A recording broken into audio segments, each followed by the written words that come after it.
He played that thing like 15 times in a row. That's the DJ I told you about upstairs.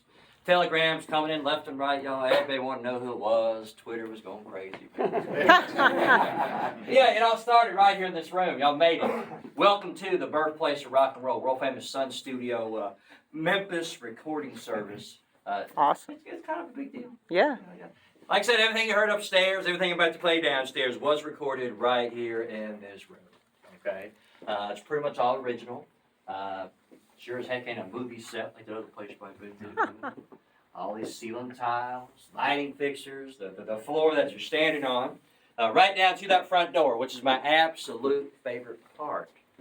That's not just any old front door. That will be the front door that Elvis walked through for the very first time. Oh, man. Because everybody I'm talking about today has walked through that front door right there. So what that means is the front door you walked through earlier and has a little photo shoot out in front of, nothing happened there. I know. We had to have a gift shop, okay?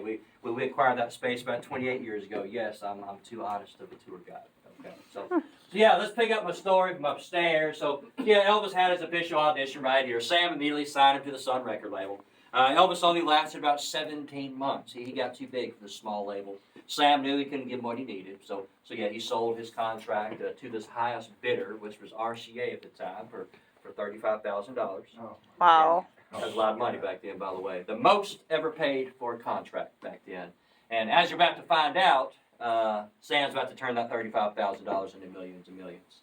First thing he would do would make improvements to the place. He would clear all his debts, like that Bearcat business I told you about upstairs. But most importantly, he would sign other artists to the record label, guys like Carl Perkins. And it was Carl Perkins who gave us our first smash hit. It was not Elvis, a little song that he wrote and recorded first. You know it. The gallery you guys are hanging out in upstairs, that used to be kind of like a boarding house, like a room and board. That used to be on top of a restaurant that was next door in the 50s called Taylor's. Miss Taylor would rent out a few of those rooms to guys like Roy Orbison.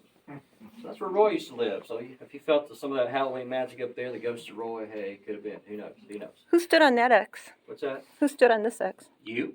Yeah. If I were to do the full Elvis story, sometimes Sam, he would put the guitar or the bass player right there, Bill Black, or anybody, usually the guy playing bass.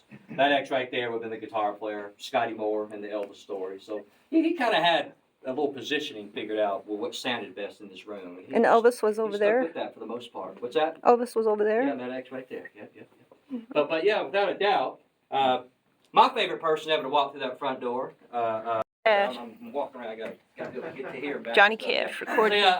So Johnny Cash, my absolute favorite, without a doubt. So fresh out of the Air Force, it was Sam who actually nicknamed him Johnny Cash. He was J.R. Cash at first, but yeah, he first walked out front door trying to sell Marion a vacuum cleaner. Okay. This is to say Marion wouldn't buy one at the time, but he really wanted to audition for Sam as a country music singer. Sam, he called the newspaper down the street. That photographer would have stood right there. He took this picture right where you see it. I think it's kind of cool. You can see how the acoustical tiles still match up in the photo. But yeah, well, what a lot of folks don't know is it was that photograph. That's what launched the career of Jerry Lee Lewis. Even though Elvis was like, Mr. Phillips, man, well, what's up with that crazy guy on piano? Yes, Jerry Lee stole the show. Jerry Lee's been stealing the show ever since he started, back in 1956, okay? He even stole the show last week when the news reported he was dead, and he wasn't dead. He died 2 years after that, or 2 days after that. So yeah, Jerry Lee's nuts, y'all. He's crazy. I love him dearly. Inflation, darn that inflation, y'all, man. So anyway, I'm saving the best for last, and I'm gonna let you guys just hang out, take some pictures.